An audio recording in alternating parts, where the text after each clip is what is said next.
Bismillahirrahmanirrahim. Assalamualaikum warahmatullahi wabarakatuh.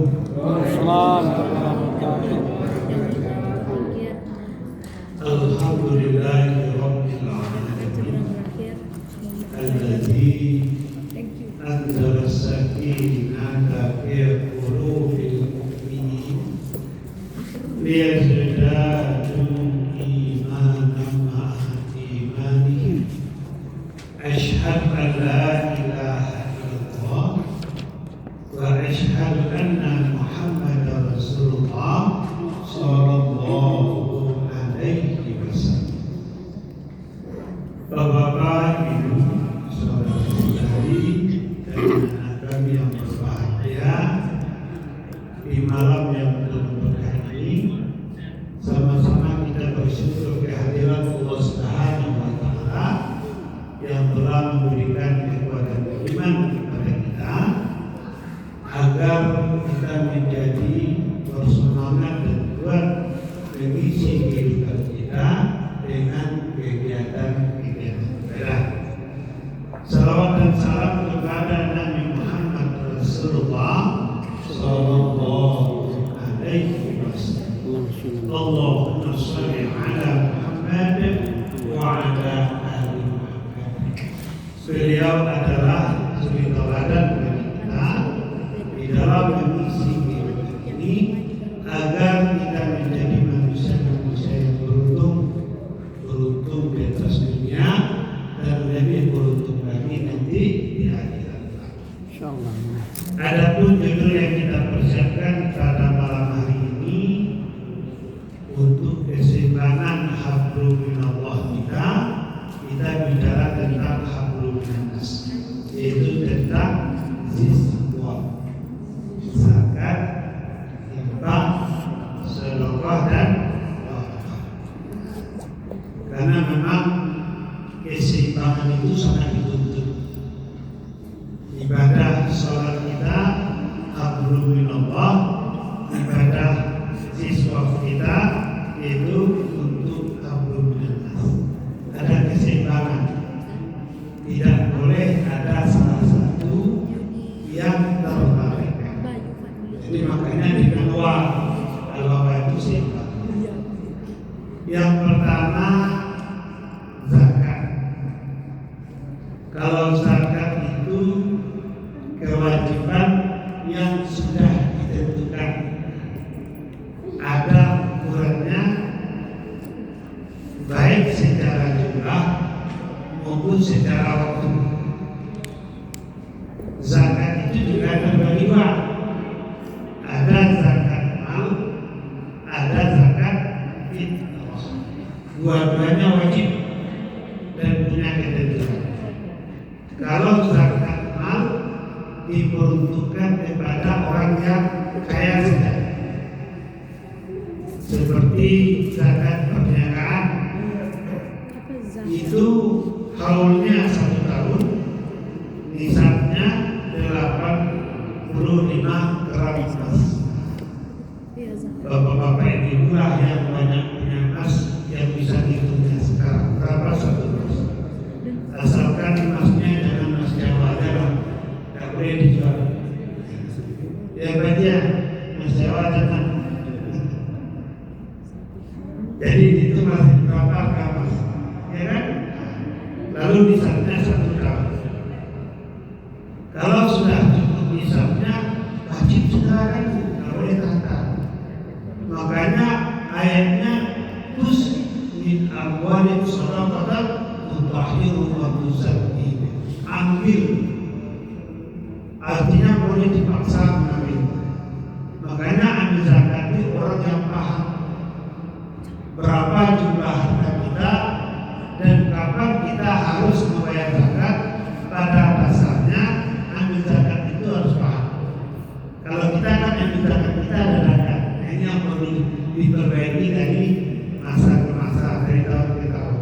Sebenarnya ambil zakat itu tenaga profesional.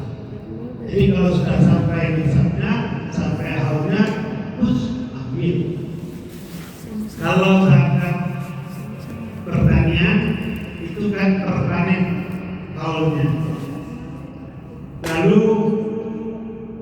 Misalnya itu kalau dalam buku Yusuf Mardawi itu kalau dijadikan makanan pokok itu 536 kilo. Nah, setiap panen kita keluarkan 5%.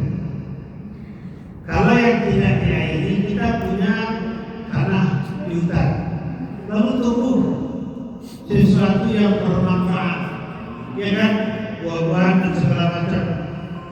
Lantas untuk dilakukan itu menjadi 10%. Dan kita harus hidup dengan ya. Rupanya gani ke gani ada sesuatu yang luar biasa di dalam tanah kita itu, ya kan, yang tidak tertukar. Mungkin masih pada dulu zaman kerajaan atau pasien berikut dan segala macam. Kita gani luar biasa itu menjadi 20%. Artinya bahan tambah di luar dugaan. Sampai tahunnya, sampai misalnya tidak boleh diundur. Kalau diundur itu sama dengan menzalimi. Orang yang menzalimi boleh diperangi.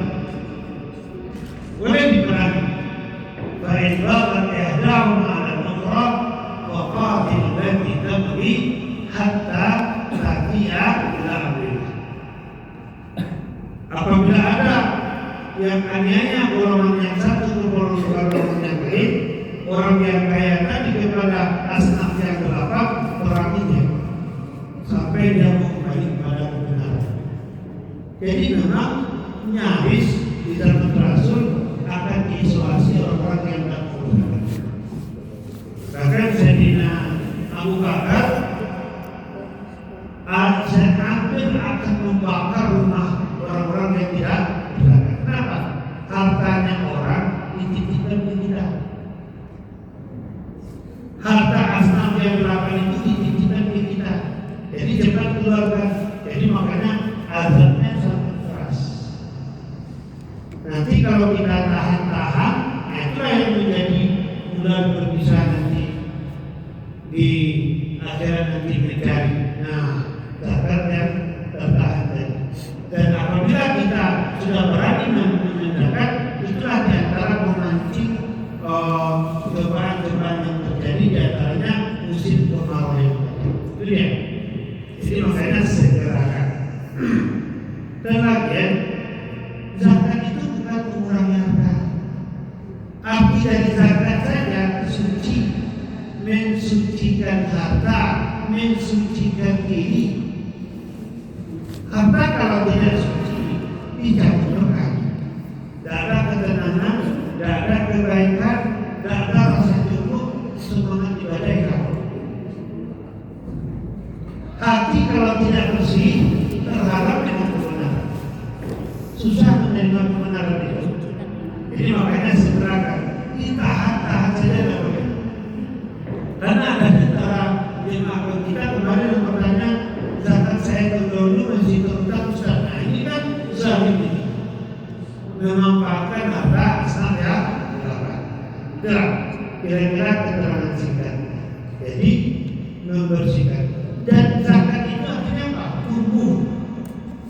Tumbuh. Jadi orang yang berzakat itu hartanya tumbuh 10 kali lipat, 700 kali lipat, bahkan lebih biasa. Jadi jangan berkurang. Masalah berarti nanti pun awal bisa bilang karena sejahter angkatan sama pun disuruh nanti saya. Ibaratkan seseorang yang menafkahkan hartanya di jalan Allah, ibaratkan menanam satu biji, lalu 7 tangkai. Satu tangkai itu 100, 7 kali 100, 700 miliar. Jadi makanya jangan ragu-ragu, segerakan diganti 10, 700 agar kita itu dimensi. Coba baca sejarah Abdurrahman bin Auf itu bukan buku adanya lagi.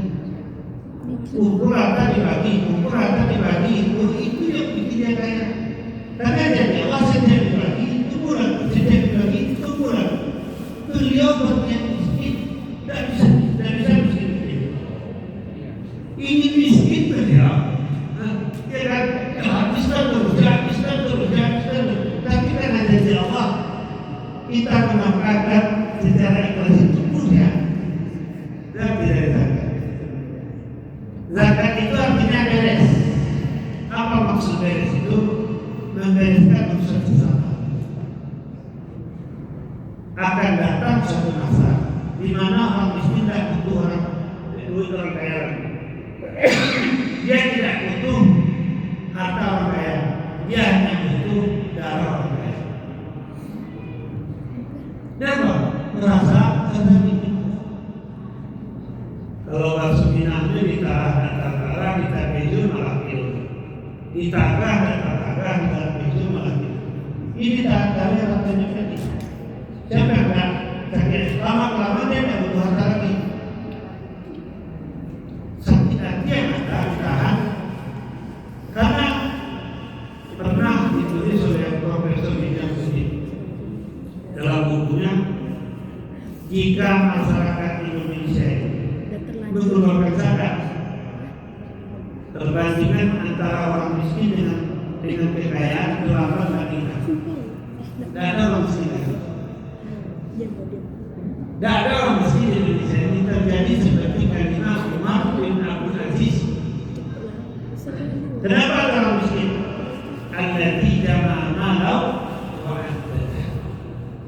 Yahsabu anna malahu akhladah.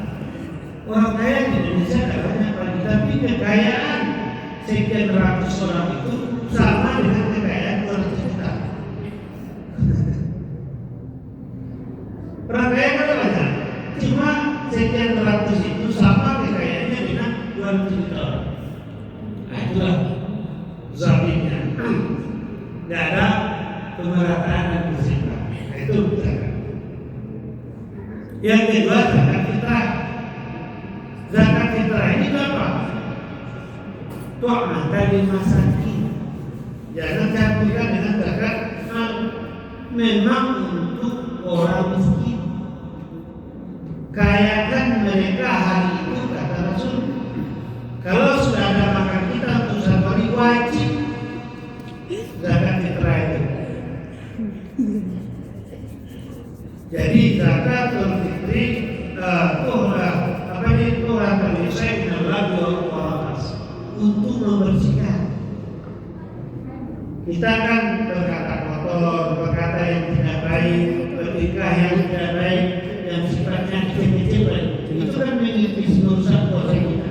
Penyempurnaannya dengan zakat. Jadi jangan campur. Kalau zakat fitrah itu akan jadi memang dikhususkan untuk memberi makan orang. Bulannya orang antara Jangan sampai tidak terbayar. Kalau sudah lewat waktunya, hati sudah terlibat, ada kita lagi sudah menjadi sedekah biasa, berhutang itu. Jadi segerakan. Lalu infak. Nah, kalau infak itu sifatnya harta materi, itu ukurannya tidak berimbang. Orang yang berinfak ini dalam nilai lebih tinggi daripada orang yang membayar zakat. Kalau zakat itu bermanfaat bagi orang. Kalau infak ini harta yang sudah bersih sudah infakkan. Jadi makanya Allah sangat menyayangi orang yang berinfak. Man yarham yurham. Siapa yang punya kasih sayang kepada sesama, di antara cara dia berinfak, itu Allah sayang kepada dia. Kalau Allah sayang kepada kita, apa lagi? Tidak ada di atas itu lagi. Semua permintaan kita, semua keinginan kita yang bebas dikasih. Yang paling kaya, yang paling kuasa, yang sayang kepada. Apa bedanya dengan sedekah? Ustaz, sedekah luas. Tidak harus harta. Senyum pun sedekah. Makanya kata Ustaz Musola, di kota infak itu jangan kota sedekah. Kenapa? Artinya orang senyum dan kota sedekah itu kan senyum sedekah. Kadang-kadang senyum dan sedekah. Jadi Pak Ketua jangan bikin kota itu kota infak, jangan kota sedekah.